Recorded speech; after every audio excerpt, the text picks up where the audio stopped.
नेपालमा निर्माण भइरहेको हालसम्मकै ठूलो अरुण तेस्रो जलविद्युत आयोजनाले सन् 2023 भित्रै उत्पादन सुरु गर्ने सम्भावना रहेको अधिकारीहरूले बताएका छन्। 900 मेगावाट जडित क्षमता भएको उक्त आयोजनाले थप स्रोत परिचालन गरेर डिसेम्बरसम्ममा उत्पादन सुरु गर्ने गरी काम अगाडि बढाएको लगानी बोर्डले जनाएको छ। निर्माणको काम थाल्दा आयोजना 2025बाट सञ्चालनमा आउने तय गरिएको थियो। बोर्डका सहसचिव अमृत लम्सालका अनुसार उक्त आयोजनाको हालसम्म उत्पादनतर्फ 65% भन्दा बढी काम सम्पन्न भइसकेको छ।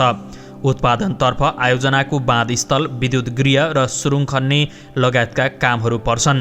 यताउति केही भए सन् 2024को फेब्रुअरीसम्ममा पनि हुन सक्छ, तर अहिले डिसेम्बरमै लक्ष्य रहेको छ उनले भने।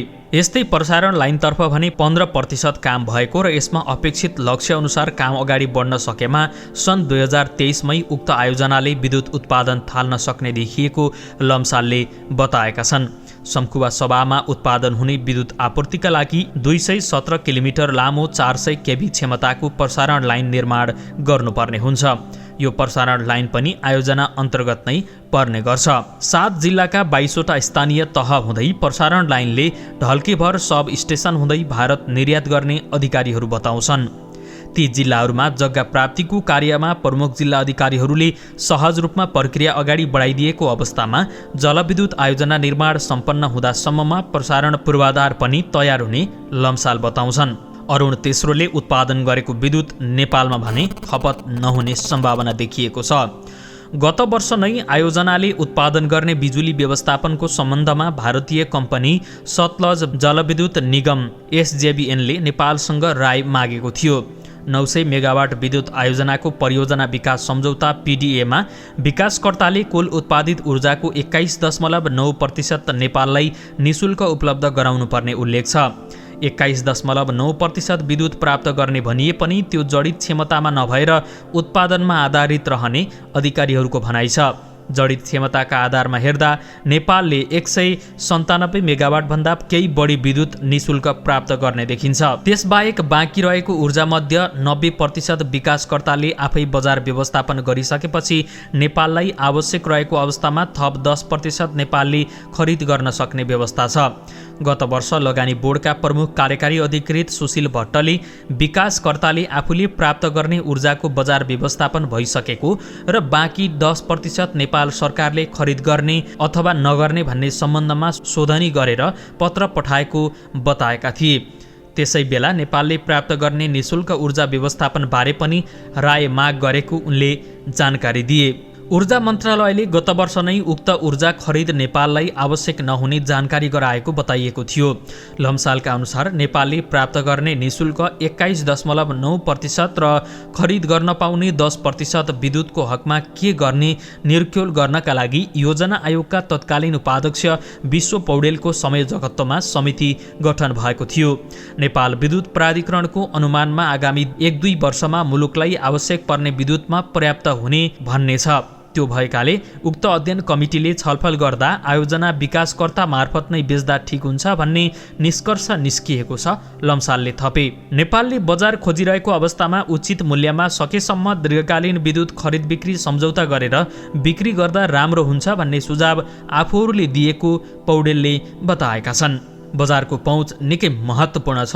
दीर्घकालीन पहुँच हुनु भनेको हाम्रा लागि निकै महत्त्वपूर्ण छ। त्यस अर्थमा पनि हामीले त्यस्तो सुझाव दिएका हौँ, उनले थपे। तर यस विषयमा अन्तिम निर्णय भने प्रधानमन्त्रीको अध्यक्षतामा रहने बोर्डको बैठकले गर्नुपर्ने हुन्छ। लगानी बोर्डको 52औं बोर्ड बैठक झन्डै 6 महिना अगाडि भएको थियो। त्यसपछि निर्वाचनको मिति सकिएकाले बैठक बस्न सकेको थिएन। अब भने प्रधानमन्त्रीको समय मिल्नासाथ बैठक आयोजना गरिने र आपसी सहमतिका आधारमा आफूहरू यो विषयलाई एजेन्डाका रूपमा पेश गर्न तयार अवस्थामा रहेको बोर्डले जनाएको छ। त्यस्तो निर्णय पश्चात व्यापार संयन्त्र र छोटो अवधि, मध्य अवधि र दीर्घकाल कसरी व्यापार गर्ने भनेर टुङ्गोमा पुग्नुपर्ने हुन्छ। लम्सालका अनुसार उक्त समितिले नेपालले दीर्घकालीन रूपमा बिक्री गर्ने गरी प्रक्रिया अगाडि बढाउँदा उचित हुने सुझाव दिएको छ।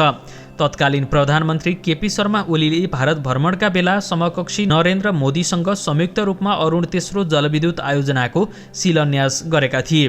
त्यसअघि मोदीको नेपाल भ्रमणका बेला लगानी बोर्ड र भारतीय कम्पनी एसजेबिएन बीच परियोजना विकास सम्झौता भएको थियो।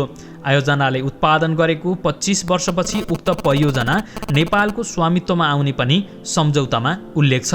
नेपाल विद्युत प्राधिकरणका अनुसार चालु आर्थिक वर्षमा झण्डै 800 मेगावाट विद्युत नेपालको कुल जडित क्षमतामा थप हुने अनुमान गरिएको छ। प्राधिकरणका अनुसार हाल नेपालको जडित विद्युत उत्पादन क्षमता 2370 मेगावाट छ। आन्तरिक बजारको माग भने 1600 देखि 1700 मेगावाटको हाराहारीमा रहेको छ। त्यसमा प्राधिकरणको आफ्नै आयोजनाबाट 658 मेगावाट विद्युत उत्पादन हुन्छ भने प्राधिकरणका सहायक कम्पनी तामाकोसी र चिलिमेबाट थप 478 मेगावाट उत्पादन हुन्छ।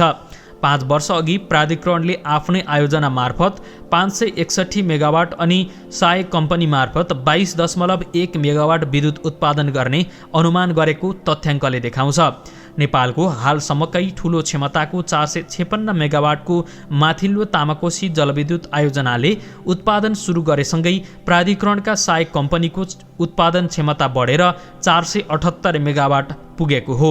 स्वतन्त्र ऊर्जा उत्पादकहरूको उत्पादन क्षमता 1000 मेगावाट भन्दा माथि पुगेको छ। पछिल्लो 5 वर्षमा निजी क्षेत्र मार्फत अगाडि बढाइएका आयोजनाको क्षमता उल्लेख्य रूपमा बढेको देखिन्छ।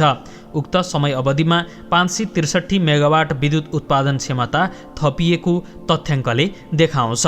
यता काभ्रेपलाञ्चोक र रामेछापको सिमानामा पहिचान भएको भनिएको 683 मेगावाटको सुनकोशी तेस्रो जलसायुक्त जलविद्युत आयोजनामा लगानी गर्न नेपालले बङ्गलादेशलाई आग्रह गरेको छ। आयोजनाको वातावरणीय अध्ययन प्रतिवेदन नेपालले बङ्गलादेशलाई यथाशीघ्र उपलब्ध गराउने र बङ्गलादेशले छिट्टै आफ्नो धारणा दिने सहमति बिहिबारको बैठकमा भएको मन्त्रालयले जनाएको छ। यसअघि सोमबार नेपालका अधिकारीहरू र बङ्गलादेशको विद्युत ऊर्जा तथा खनिज स्रोत मन्त्रालयको संयुक्त टोलीले आयोजनाको प्रस्तावित निर्माण स्थल र जलाशय क्षेत्रको स्थलगत अवलोकन गरेको थियो। जलविद्युत परियोजनाको लगानी जुटाउने बारे नेपालका सरकारी र बङ्गलादेशका सरकारी कम्पनीबीच संयुक्त लगानी र निर्यातका लागि भारतसँगको समेत सहभागितामा त्रिपक्षीय समझदारी आवश्यक देखिएको ऊर्जा मन्त्रालयका सचिव तिवारीले यसअघि बताएका थिए। सौर्य ऊर्जा र जलविद्युत बारे अनुभवहरू आदान प्रदान तथा क्षमता विकास गर्ने बारे पनि नेपाल र बङ्गलादेशले छलफल गरेका छन्। यसअघि पनि 200 मेगावाटसम्म भारतकै संरचनाबाट विद्युत पुर्याउन सकिने बारे छलफलहरू भएका थिए। यसअघिका छलफलहरूमा दुवै पक्षले भारतसँग त्रिपक्षीय समझदारी आवश्यक हुने निष्कर्ष निकालेका थिए। दुई देशका प्रधानमन्त्रीहरूबीच ऊर्जा क्षेत्रमा सहकार्य गर्ने सम्बन्धी जुन संयुक्त वक्तव्य आयो त्यसबाट भारतीय पक्षबाट पनि सकारात्मक सहयोग हुने आश्वासन हामीले पाएका छौँ, तिवारीले भनेका छन्। नेपालले हाल भारतीय बजारमा मात्रै वर्षायाममा विद्युत निर्यात गरिरहेको छ।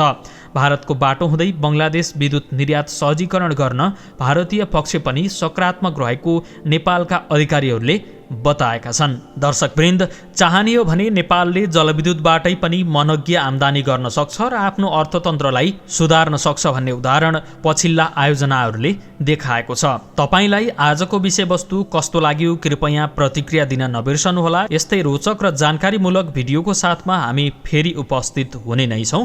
आजलाई भने हामी सबैलाई बिदा दिनुहोस्। नमस्कार।